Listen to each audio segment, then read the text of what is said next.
आदाब दोस्तों, जैसा कि हम लोग पहले से ही आपको बता करके रखे हैं कि एक एक करके जो भी पंचायत स्तर पर चुनाव लड़ रहे हैं, जो भी कैंडिडेट हैं, वे अगर हमसे बात करना चाहते हैं तो हम उनसे ज़रूर बात करेंगे। बस इतनी सी शर्त होती है हमारी कि हम लोग मुद्दों पर बात करते हैं। पहले उनका इंट्रोडक्शन लेते हैं, उनकी पॉलिटिकल बैकग्राउंड के बारे में जानते हैं और कोशिश करते हैं ये जानने की कि ये जो चुनाव वे लड़ रहे हैं किन मुद्दों पर लड़ रहे हैं, लोगों के बीच में क्या वादे कर रहे हैं। हमारे साथ दामलवाड़ी पंचायत से मुखिया कैंडिडेट अबरार साहब हैं, इनसे हम लोग बात करेंगे। हम चाहेंगे कि अपने डिटेल में पहले अपनी जो इंट्रोडक्शन है ये खुद दें ताकि आप लोग और बेहतर तरीके से इन्हें पहचान सकें। तो आप जो है अपना परिचय जैसे भी देना चाहें लोगों को डिटेल में दें। सबसे तो पहले मैं दामलवाड़ी पंचायत के सभी 13 वार्ड के लोगों को अपनी तरफ से सलाम, आदाब, नमस्कार कहना चाहूँगा। मेरा नाम अबरार आलम फैज़ी है। मैं मास्टर इलियास साहब का लड़का हूँ। मैं अपना ग्रेजुएशन मारवाड़ी कॉलेज से किया है, बीएससी ऑनर्स किया है जूलॉजी के साथ। उसके बाद मैंने ई-कॉमर्स भी किया है 1 साल का, एपटेक से किया है, दिल्ली में किया है। उसके बाद मेरा पॉलिटिकल बैकग्राउंड अगर पूछेगा तो पॉलिटिकल, मेरी अम्मी खुद मेरी वालदा जो है जिला परिषद रह चुकी हैं, अभी भी हैं। इसके अलावा मेरा जो उठना बैठना रहा, मैंने जो पॉलिटिक्स, मेरा करियर जो मैंने सीखा वो रामविलास पासवान जी के यहाँ से सीखा, 12 जनपद से। उनसे काफ़ी लगाव रहा मेरा, उनके यहाँ बहुत कुछ सीखा। और आज मैं देख रहा हूँ कि मेरे पंचायत में जब इलेक्शन हो रहा है तो विकास या मुद्दे की बात नहीं हो रही है, इसलिए आज मैं पंचायत इलेक्शन लड़ने आया हूँ। यहाँ पे लोगों की जन की बात नहीं हो रही है, इसलिए मैं इलेक्शन लड़ने के लिए चुनाव का फैसला किया हूँ। आप जब बाहर रह रहे थे, एक चीज़ जो ओवरऑल सुनने में आ रहा है, आप काफ़ी लंबे समय से बाहर रहे हैं, ठीक है, कुछ दिन ही हुए हैं या कुछ वर्ष ही हुए हैं जब से आप इलाके में हैं।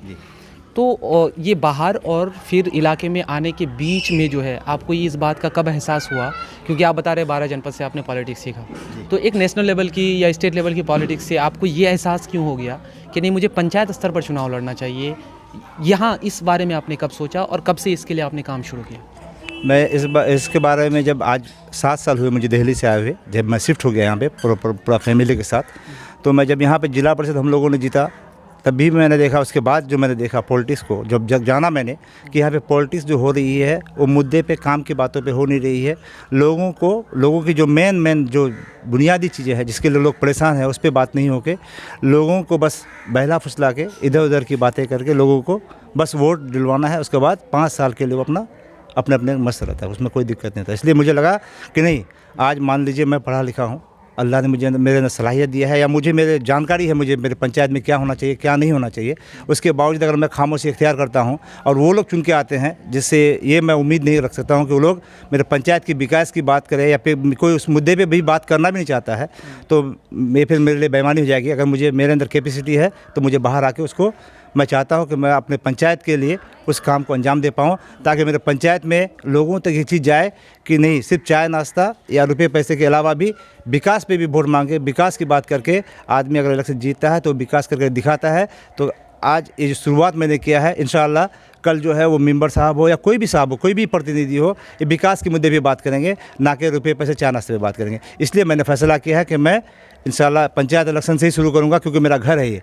मैं सोचता हूँ 0 लेवल से शुरू करूंगा, जहाँ मेरा घर अगर अच्छा नहीं है, बाहर जितना भी अच्छा रहे, तो मैं अपने घर से शुरुआत कर रहा हूँ। और मैं कोशिश करूँगा कि मेरे घर के जो लोग, अगर वो लोग मुझे मौका देते हैं, मैं उनकी उम्मीदों पर खरा उतरूँगा, मैं उनकी बात करूँगा। ठीक है, तो हम यहाँ पर ये जानना चाहेंगे कि जब आप इन जनरल विकास की बात करते हैं ना, तो तमाम लोग तो कहते हैं कि हम विकास करेंगे, हर कोई की ये बात कहते हैं, जहाँ पर भी जाते हैं वे लोगों से मिलते हैं, उनका भी कहना होता है हम विकास करेंगे। तो फिर वहाँ पर अबरार साहब ही क्यों? मतलब अगर उनके पास 8-10 ऑप्शन है तो ये आप बेटर ऑप्शन कैसे हैं? आप ये बात लोगों तक कैसे पहुँचाएंगे? ये कैसे, मतलब आप बहुत जायज़ सवाल है आपका।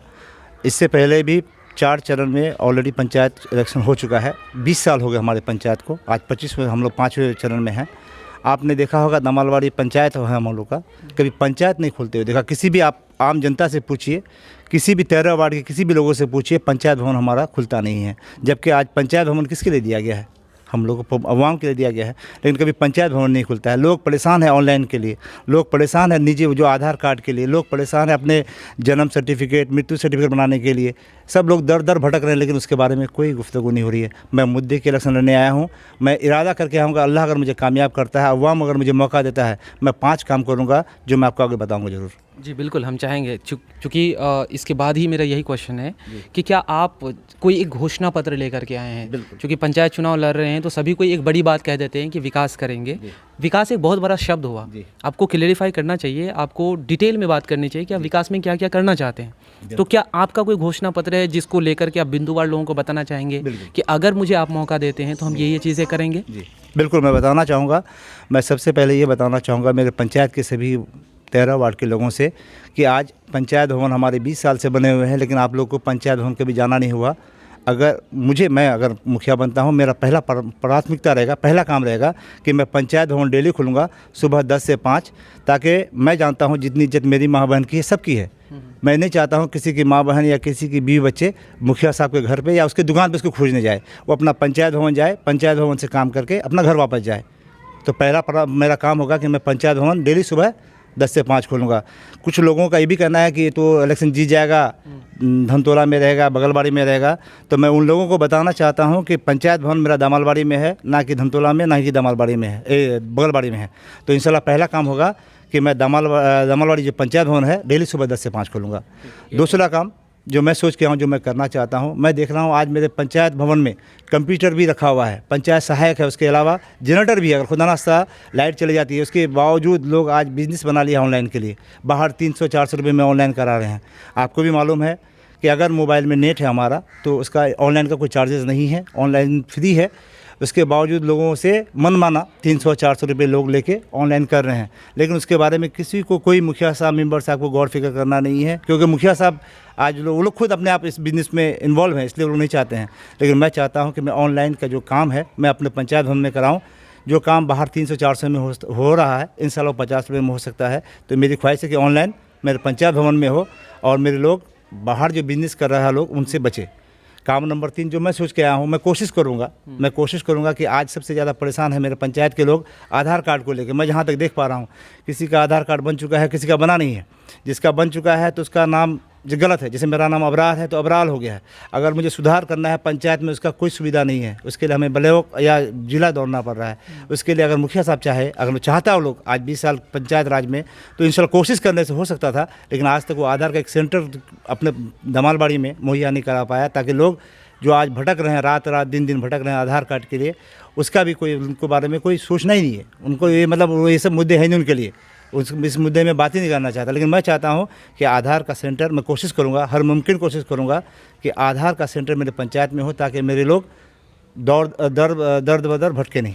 ये काम हो सकता है इंशाल्लाह। ये 3 हुआ। काम नंबर 4 जो मैं सोच के आया हूँ, जैसे आपको भी मालूम है RTPS का काउंटर हमारे हर पंचायत में ऑलरेडी आपको 2020 में 15 अगस्त को ऑलरेडी बिहार सरकार की तरफ से ये कर दिया गया। लेकिन आज तक आप जाइए दामालबाड़ी हाट में, आप दामालबाड़ी पंचायत जाइए, आपका पंचायत तो हमेशा ताला बंद रहता है। किसी को जन्म सर्टिफिकेट बनाना हो, किसी को जाति बनाना हो, किसी को निवास बनाना हो, या किसी को आपका इनकम सर्टिफिकेट बनाना हो, मृत्यु सर्टिफिकेट बनाना हो, वो कहाँ जाते हैं बेचारा? पुठिया जाते हैं। किसी दिन आपका ब्लॉक में BDO साहब नहीं है, किसी दिन आपके किरानी साहब नहीं है, वापस आते हैं लौट के। तो आज मैं कह रहा हूँ, आज ये सब सुविधा रहते हुए भी लोगों को दर भटकना पड़ रहा है। आज भी इस 20 साल के पंचायत राज में भी कोई मुद्दे की बात पे इलेक्शन नहीं लड़ रहा है। मैं चाहता हूं कि इस सब की बात हो, आज लोग भटके नहीं। मैं इंशाल्लाह चौथा काम होगा कि मैं इस काम को अपने पंचायत में अंजाम दूंगा, ताकि मेरे पंचायत के लोग इस सब काम के लिए पूठिया या कहीं बाहर नहीं जा सके। 5वां काम जो मैं सोच के आया हूँ, देख रहा हूँ मैंने जो आज 5 साल 7 साल के इस राजनीतिक के इस कैरियर में मैंने ऑब्ज़र्व किया, तो मैंने देखा कि हमारे पंचायत में सबसे ज़्यादा मुखिया जो जितने भी हैं, सब मुखिया मेंबर, सबको देखा हो कि कुछ हो ना हो, सबसे ज़्यादा एक चीज़ का लालच जरूर है उनको कि इंदिरा आवास। जैसे इंदिरा आवास पास होता है, लगता है कि उनकी लॉटरी लग गई। वो लोग सोचते हैं कि अगर इंदिरा आवास लग गया तो मेरा एक गारंटी लॉटरी 25-30 हज़ार तो कमाई है ही है। मैं कह रहा हूँ, जबकि आपको भी मालूम है, मुझे भी मालूम है, इंदिरा आवास जो है वो स्कीम पंचायत सरकार की नहीं है, राज्य सरकार की भी नहीं है, वो सेंट्रल गवर्नमेंट की है, केंद्र सरकार की है। मैं कह रहा हूं कि आप मुखिया साहब या मेंबर साहब, जो भी पंचायत की जो भी फंड आते हैं, सारे पैसे कौन खाते हैं? सारे फंड को कौन यूज़ करते हैं? वही मुखिया साहब, मेंबर साहब। इसके अलावा राज्य सरकार कोई भी आपदा आता है, जैसे अभी कोरोना आया था, इससे पहले बाढ़ आया, जो भी आया, उसमें भी राज्य सरकार एक पैकेज देती है जो लोगों की मदद के लिए, उसको भी डकार जाते हैं कौन? वही मेंबर साहब, मुखिया साहब। आप सेंट्रल गवर्नमेंट से एक स्कीम आता है एक बेचारा गरीब के लिए, उसमें भी आप लोग हिस्सा मांग के लेते कि नहीं हमको देना ही है, क्योंकि सबको इतना माहौल बना के रखा है कि नहीं देंगे तो हमारा घर पास ही नहीं होगा। हमारा काम होगा ही नहीं। तो लोग बेचारा गरीब आदमी डर के बोलते हैं कि ठीक है ले लीजिए, मेरा काम कर दीजिए। लेकिन इंशाल्लाह अगर मैं कामयाब होता हूँ, ऑन रिकॉर्ड मैं बोल रहा हूँ कि मैं उसका पैसा एक पैसा नहीं लूँगा। मैं इंदिरा आवास का रुपया ना लूँगा, ना किसी मेंबर साहब को लेने के लिए बोलूँगा कि आप लीजिए, नहीं लेने दूंगा। इसके लिए चाहे मुझे जो भी करना पड़े। तो मैं इस 5 काम के अलावा, जो 5 काम मैंने बताया आपको, पहला काम बताया मैं पंचायत भवन डेली खुलूँगा सुबह 10 से 5। दूसरा काम बताया मैंने ऑनलाइन की, मैं जो है ऑनलाइन कहाँ पे करवाऊंगा, इंशाल्लाह पंचायत भवन में करवाऊंगा। मैंने आधार कार्ड की सुविधा के लिए इंशाल्लाह हर मुमकिन कोशिश करूँगा आधार कार्ड मेरे पंचायत भवन में हो। चौथा काम मैंने बताया आपको कि मेरा जो RTPS का काउंटर है, जिसके लिए आज लोग भटक रहे हैं, जन्म सर्टिफिकेट या मृत्यु सर्टिफिकेट, वो मेरा विधि चलते रहे, उसको बंद नहीं हो, लोग पुठिया नहीं जाना पड़े। पांचवा काम मैंने बताया कि इंदिरा आवास का जो आज लोग एक माहौल बना कर रखा है कि उसका पैसा खाना है, मैं ना खाऊंगा ना खाने दूंगा। इसके अलावा आज सबसे ज़्यादा मैं देख रहा हूँ लोग विकास, तो विकास का पैमाना यहाँ पे हमारे पंचायत में, दामालवाड़ी पंचायत में जो मैं घूम के देख पा रहा हूँ, लोगों ने क्या बना रखा है, रोड। अगर आपका रोड बन गया है तो विकास हो गया, मैं नहीं कहता हूँ, इसको मैं नहीं मानता हूँ। रोड को मैं विकास नहीं मानता हूँ। मैं विकास मानता हूँ मेरे लोगों के रोज़गार के लिए, मेरे बच्चों के एजुकेशन के लिए, जो यहाँ पे नहीं है। आज एजुकेशन के नाम पे स्कूल है जरूर है, लेकिन कोई कंप्यूटर क्लासेस नहीं है, कोई सिलाई का कोर्सेस नहीं है। मैं कह रहा हूँ आज अगर 13 वार्ड से 13 बच्चे कंप्यूटर क्लासेस करके कहीं पे भी बाहर जाए, तो जहाँ पे उसकी सैलरी 10,000 होनी थी उसको 15,000 मिलेगा, क्योंकि ये आप जैसे कि आप कह रहे हैं कि वोकेशनल कोर्सेज़ के लिए, ठीक है, सिलाई या फिर आप कंप्यूटर कोर्सेज़, तो ये तो एक स्टेट का प्लान हुआ ना, एक मुखिया इसमें क्या कर सकता है? देखिए स्टेट का प्लान है। स्टेट जितने भी हमारे पिछड़ी जाति होते हैं या ये होते हैं आपके आरक्षित होते हैं, उनके लिए सारी स्कीमें हैं। मुखिया कोशिश तो कर सकता है, ला तो सकता है स्कीम इसमें अपने पंचायत के लिए। अगर मुखिया कोशिश नहीं करेगा तो कौन करेगा? पंचायत का तो मालिक मुखिया है। अगर वही कोशिश नहीं करेगा, आप देखिए बहुत सब स्कीमें सरकार गवर्नमेंट की दी है, राज्य सरकार की दी हुई है। कंप्यूटर सिलाई के अलावा और मोमबत्ती बनाना, अगरबत्ती बनाना, औरतों को सशक्तिकरण के लिए, औरतों को मजबूत करने के लिए, तो वो सब भी काम है। लेकिन उस काम के बारे में किसी का ध्यान नहीं जाता। लेकिन मैं चाहता हूं कि मेरे पंचायत में ये सब काम भी आए, ताकि इनकी रोज़गार में इसकी आमदनी बढ़े। ताकि आज मान लीजिए पति 300 रुपये कमा रहा है, बीवी अगर दिन भर में 100 रुपये कमाती है, तो इस घर में खुशहाली और बढ़ेगी। इसीलिए मैं सोच के आया हूँ कि मैं जो काम विकास के, जो पंचायत का काम हो तो करना ही है, उसमें तो कोई ये नहीं है। लेकिन इसके अलावा मैं कोशिश करूँगा कि मेरे पंचायत में ये क्लास, ये जो ये है कंप्यूटर क्लासेस हुआ, या आपका सिलाई का हुआ, या ये जो अगरबत्ती मोमबत्ती बनाना इस टाइप की जो इसकी आती है राज्य इसका बिहार सरकार का, मैं उसको लाने के लिए हर मुमकिन कोशिश करूँ। चाहे इसके लिए मुझे विधायक साहब के पास जाना पड़े, चाहे मुझे सांसद साहब के पास जाना पड़े, चाहे मंत्री साहब के पास जाना पड़े, मैं जा सकता हूँ, मैं जाऊँगा जी, मैं कोशिश करूँगा इंशाल्लाह। नेक्स्ट सवाल और सेकेंड लास्ट इसे मान के चला जाए सवाल को कि एक सवाल तो ये हो गया कि अगर आप जीतते हैं तो क्या करेंगे, लेकिन इसके बियॉन्ड भी मैं एक सवाल करना चाहता हूँ कि पंचायतों में ना अक्सर ये देखा जाता है कि विपक्ष नहीं होते हैं, ठीक है। तो विपक्ष नहीं होने के कारण जो है, विपक्ष नहीं होने के कारण कई बार क्या होता है कि जो काम कोई मुखिया, जीते हुए मुखिया करते हैं, उसमें वो मनमानी करते हैं, है ना, तो उसका देख रेख करने वाला कोई नहीं होता है। अगर आप हार गए जी तो क्या करिएगा आप?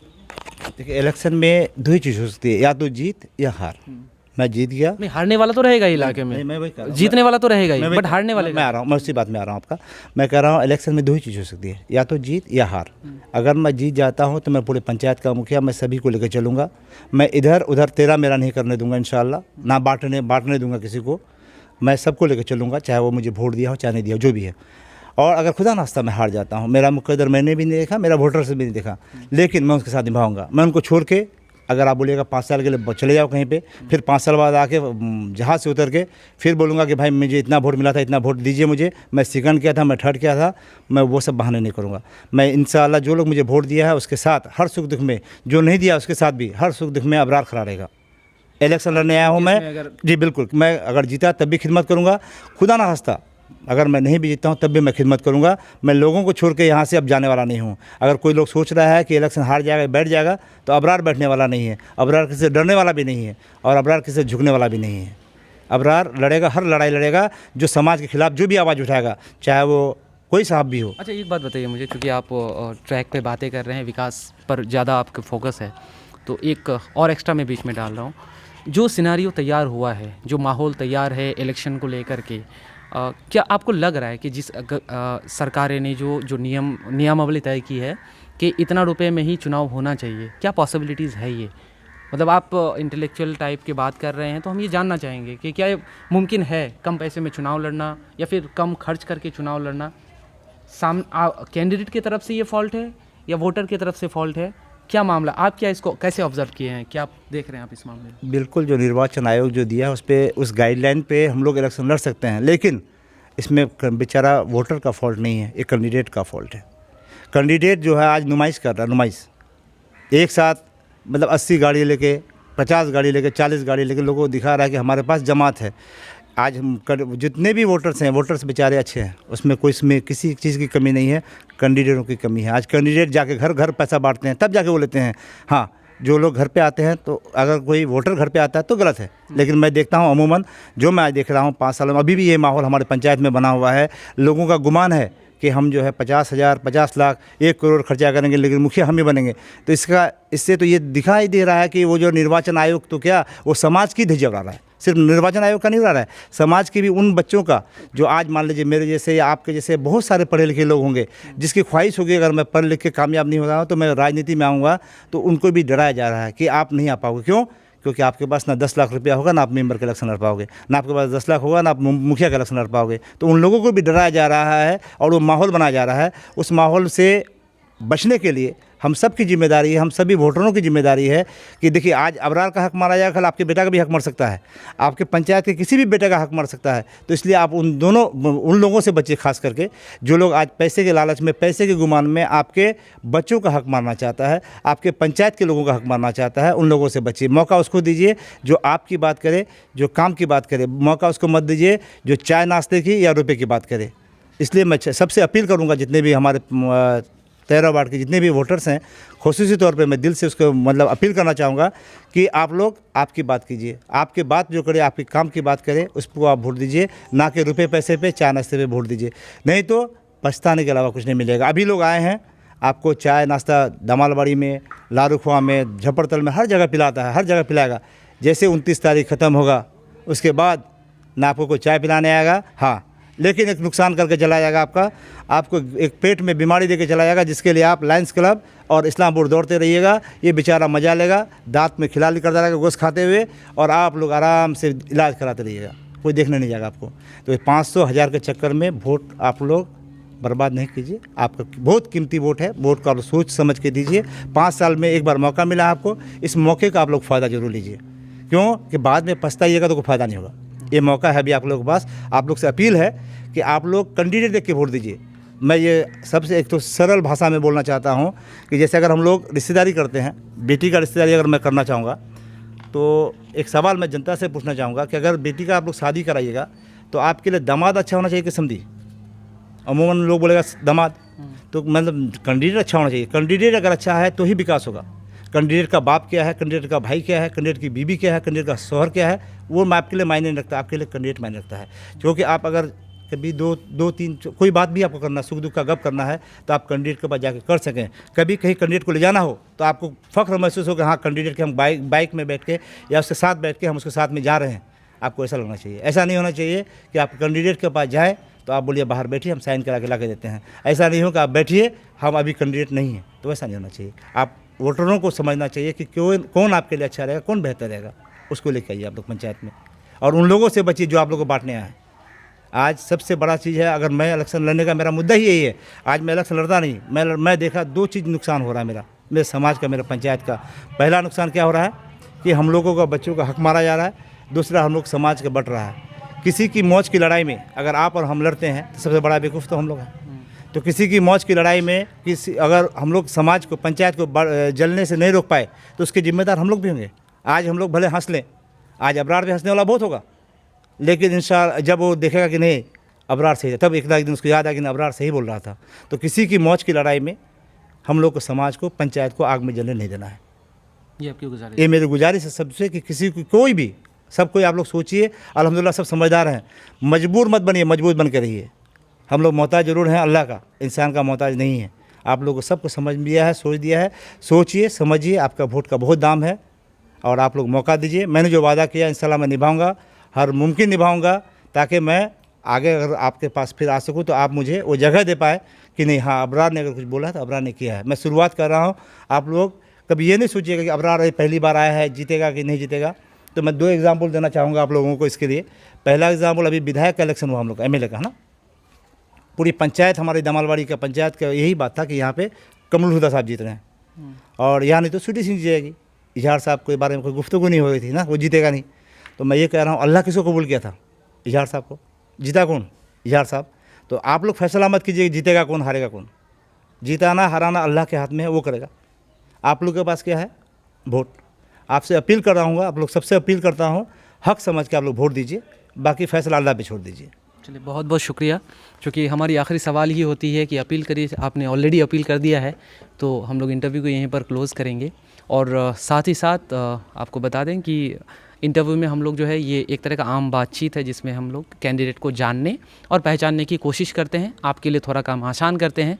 और साथ ही साथ हमारी इसमें कोई तल्ख सवाल इसलिए नहीं होता है क्योंकि जिन्हें मौके नहीं मिले हैं उनसे हम कोई हार्डकोर सवाल कर नहीं सकते। ज़्यादा से ज़्यादा उनके प्लान और उनके आइडियाज़ क्या हैं उन पर बात कर सकते हैं। तो इसी तरह से बने रहें। अगर आप फेसबुक पे देख रहे हैं वहाँ शेयर करें, फॉलो कर सकते हैं, या फिर यूट्यूब में देख रहे हैं तो वहाँ से भी शेयर कर सकते हैं, सब्सक्राइब कर सकते हैं। बहुत बहुत शुक्रिया।